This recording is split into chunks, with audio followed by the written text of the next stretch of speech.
Welcome back to the podcast. I'm your host, Darian Evans Rains, and we're going to hop into this August 5th, 2020 slate. Another MLB and NBA schedule that we have right here. And this is just going to be my Instagram. This is just show you some proof. This was 2 days ago. I had the 4-team parlay that went very well. I had Pacers, and this is another parlay. This is on First one was FanDuel. This is DraftKings. Pacers, Nuggets, another parlay, another 3-leg parlay right here. Cubs, Reds, Yankees, and then another one, Mets, Yankees, Lakers. Another one, Cubs, Lakers. So as you see, you can have some themes here, and then you add another team here or there. And then this was another one, but this is DraftKings regular. I did a couple lineups because I had some time, and that was very well. And this was yesterday's. If you guys tuned into the video, I gave you some picks, and I gave you our guarantee parlay of the day. And this wasn't it, but this was one of my parlays: Cubs, Houston Astros, Athletics. This was Mike Trout to hit a home run because this was his first game back for being a father, and that it's like a narrative that usually happens. So. His first game back, he just had a baby. He's souped up, and he actually hit a home run in his first at bat. So that came through really, really good. And this was the parlay that was the guarantee right here. So let's continue this going on. We had Cubs and Athletics, and and then this was the Nets money line. I wish I would have done it before when they were plus 1,600. This was a little later in the game, and they were like plus 220. So I didn't get the full bang of the Nets money line, but still, hey, I take it. So first, we're going to hop into this NBA slate, just really quick. Memphis Grizzlies going up against the Utah Jazz. You saw some really crazy scores yesterday, a lot of upsets, but that's a part of the reason. This is why they did this bubble, this competitive bubble with just 8 games left, and all these teams that are fighting for those play-in spots are really going hard. Memphis Grizzlies just lost Triple J, Jaren Jackson Jr. I think it was an ankle or a knee. I think he tore, one of those. He tore something. But he's going to be out. This is going to be a stepping stone for Brandon Clark to hop into that starting role. I definitely, since they have to win, they need to win. The Jazz don't have to win. They're already locked into a spot. It's just positioning. But I'm going to go with the +5 on the Grizzlies, and if you're feeling risky, I would take the Grizzlies to win. But they're in must-win mode. They're fighting with the Pelicans, the Portland Trail Blazers, and the Spurs. All 3 of those teams are fighting, are going for the Grizzlies because they need to keep their spot, okay? So we're going with that one. Next game, we have the Denver Nuggets. Huge game from Michael Porter Jr. and Nikola Jokic in their last game. San Antonio Spurs took the 76ers to the brink. Very surprising score. This is another team that needs to win. Nuggets are already pretty much locked in. I'm going to take the plus points. You can add it if you want, or you can get risky and take them all the way. But the fact that they literally almost beat the Philadelphia 76ers. It was what, 132 to 130? Crazy score. I like the over. See, Denver plays good defense. That's the other thing. But you know what, Philly does too. So I like the over in this because Spurs have no defense, and the Nuggets are probably going to dictate the pace. Spurs are going to dictate the pace because they just give up so many points. And I'm liking the plus points on the Spurs. Okay, they are in must-win mode, and that's going to be the theme for these last couple games to end the season. 76ers against the Wizards. This could be a sneaky underdog win, but I'm gonna stay away from this one. It's either you take the dog or pass. -560 is too much. And I don't trust the 76ers at all. They looked horrible. You had Embiid arguing with Shaq Milton. They should handle this game, but I don't think they can cover -10, even though it's against the Wizards.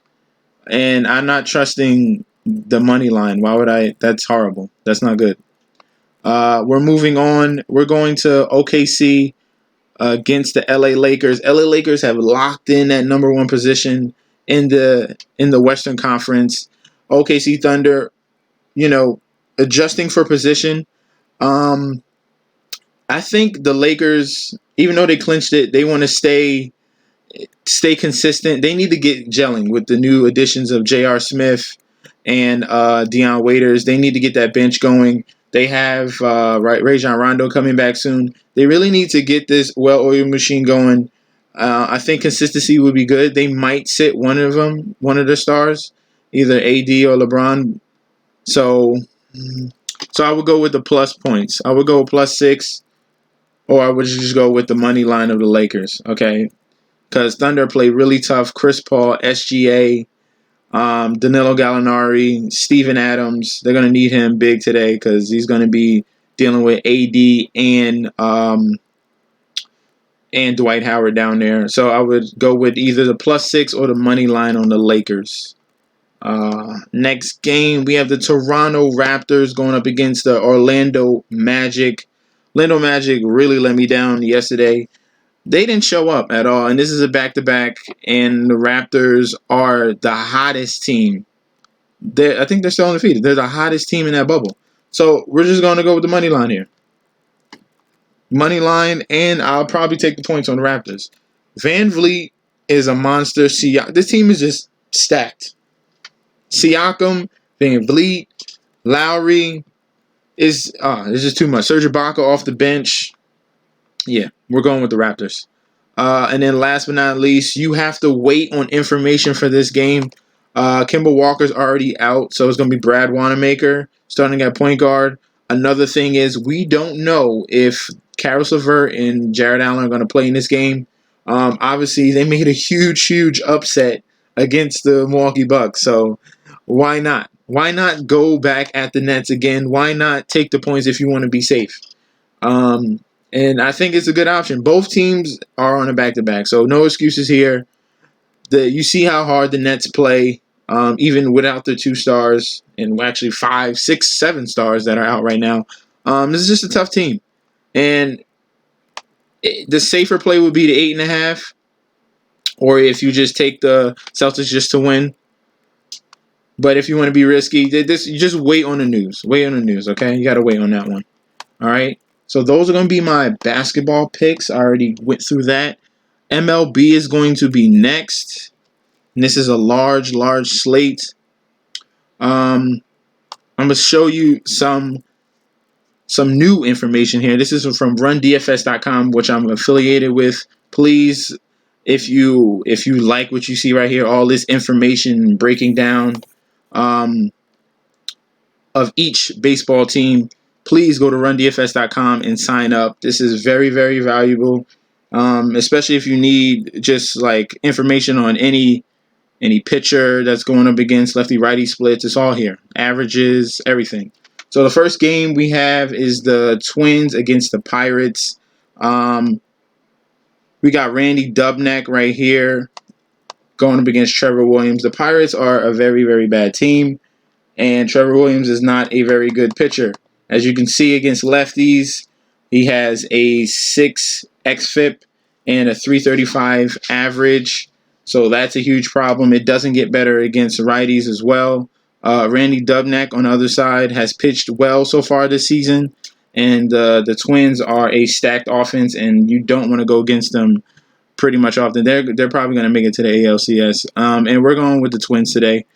Okay, it's not going to be Twins. Yeah, we'll go with the Twins right here. All right, that's going to be the first one. Next is going to be the Cincinnati Reds going up against the Cleveland Indians.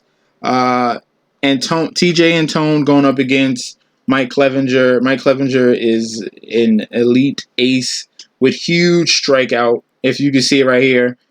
The K number right there to righties versus righties 2019, 40% to right-handed batters. And is just as good against lefties, 27.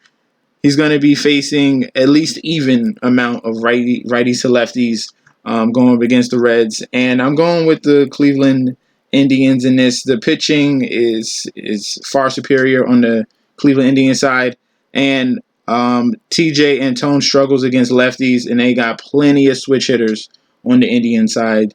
As you can see right there, the first four batters right there, Cesar Hernandez, which is a good addition, Jose Ramirez, Francisco Lindor, and Carlos Santana. Huge power right there. Next game, we're going with the Blue Jays against the Braves, and this is a lefty-lefty matchup.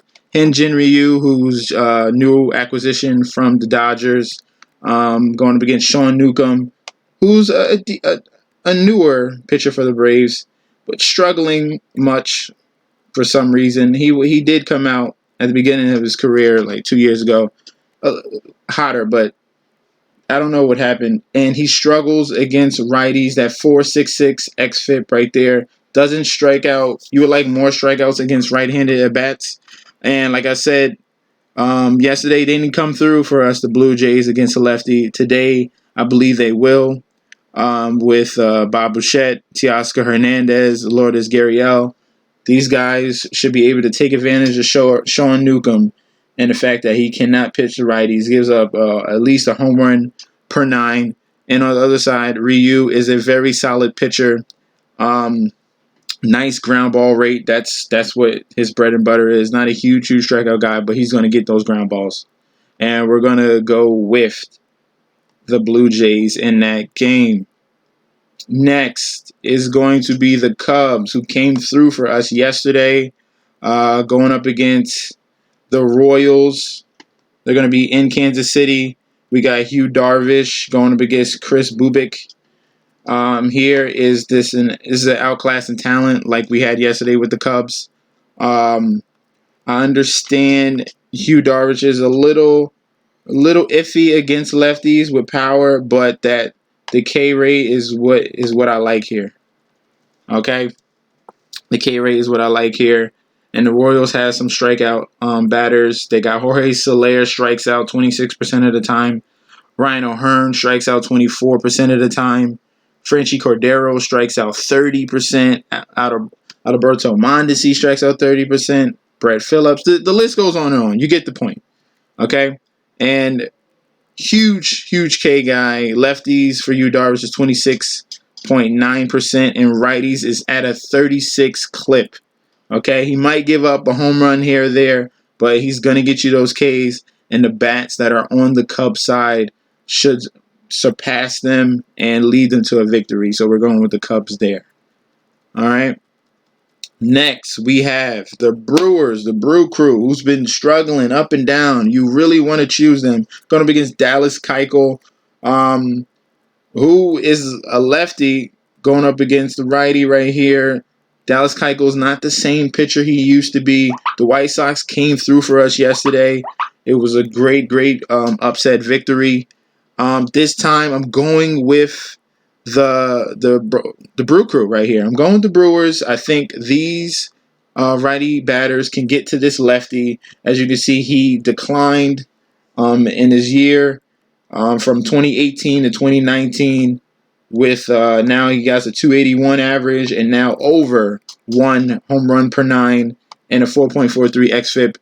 Adrian Hauser handles the righties very well at a 299 xFIP, a decent K rate at 25, and a nice low average at 217. All right, we're going with the Brew Crew right there. Next game, we're in Colorado.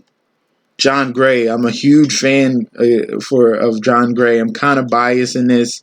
This is in Coors, so don't expect a great pitching performance from either pitcher. But these guys that are in Colorado are more, accustomed to this atmosphere in that ballpark. I'm going with the Rockies in this.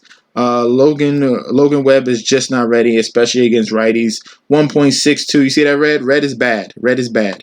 Okay? 319 average, a 1.62 home run per 9. That is not good for Trevor Story. Nolan Arenado, Matt Kim, Chris Owings, those bats are going to crush this Giants pitcher, and we're going with the Rockies in that game. Next is going to be the Dodgers against the Padres. Ross Stripling going up against Garrett Richards. Stripling finally gets opportunity to start on a consistent basis. And the Padres have been red hot. This is a very sneaky team. They lost yesterday, but they beat Walker Buehler, which was a huge surprise. This team in the near future can be very, very tough. Ross Stripling is a very consistent starter, and I'm leaning to him on this side or the under in this game. So I would lean the under or just take the Dodgers, okay?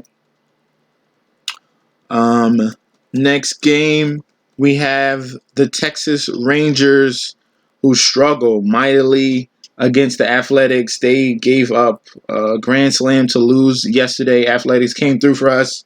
That was in the parlay. Kyle Gibson, not a great pitcher against lefties, especially. But Athletics don't have that many lefties. They only have 3. So this one can be very close. You can probably see another similar under game in this one because righties against the Athletics that have good splits against righties usually tend to survive, like Lance Lynn did yesterday. Sean Manaea is a very good pitcher. I like him a lot. Struggled against righties a little bit, just the xFIP, but a solid average, a good K per 9. So it must have been just dink and dunks in small ball that really got to his xFIP. So I'm going with the Athletics again.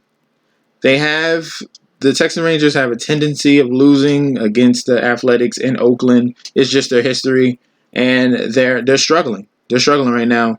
The team average is at 193. That's horrible. So no, we're going with the Athletics. Okay. Next game, the Astros against the Diamondbacks. Robbie Ray going up against Lance McCullers. This is a very nice pitching duel right here. But the fact that Robbie Ray loves his K stuff, but he does give up hard contact in that long ball with 1.77 home run per 9. And like I said, that hard contact is at 43%. That's in the red. That's not good. And we got some big boppers over here. We got George Springer. We got Altuve, who hit a home run yesterday. We got Bregman. Got Carlos Correa, who hit a home run yesterday. I think the Astros get on a roll and handle Robbie Ray. Next game, we have the Angels going up against the Mariners. Marco Gonzalez, a lefty, against Julio Teheran. I like the over in this game a lot. Marco Gonzalez is not a good pitcher, especially to lefties and righties, but lefties is even worse with a 300 average. But the xFIP is glaring at 5 on both sides. And then Julio Teheran, who got kicked out of Atlanta, is not a good pitcher either. He got a 6 xFIP and a 4.67 to righties. So I don't want to choose one. Even though the Mariners suck, I would be safe and just take the over in that game. And that is going to be our slate. Now, if you want my guarantee parlay of the day, I'm going to post that on Instagram at MetsNetJSD, which is, as you can see, it's at the bottom right down there. Don't forget to like, comment, and subscribe. Please make sure you follow me on Twitter and Instagram at MetsNetJSD so you can get this guarantee parlay and do a 2-game win streak. Okay, we're going to keep going on and on. And as you can see at the top right corner, we're trying to get to 200 subscribers. We're at 133 right now. It's going to be a slow and steady grind, and I'm going to keep putting out content. Thank you guys for tuning in, and I'll see you tomorrow.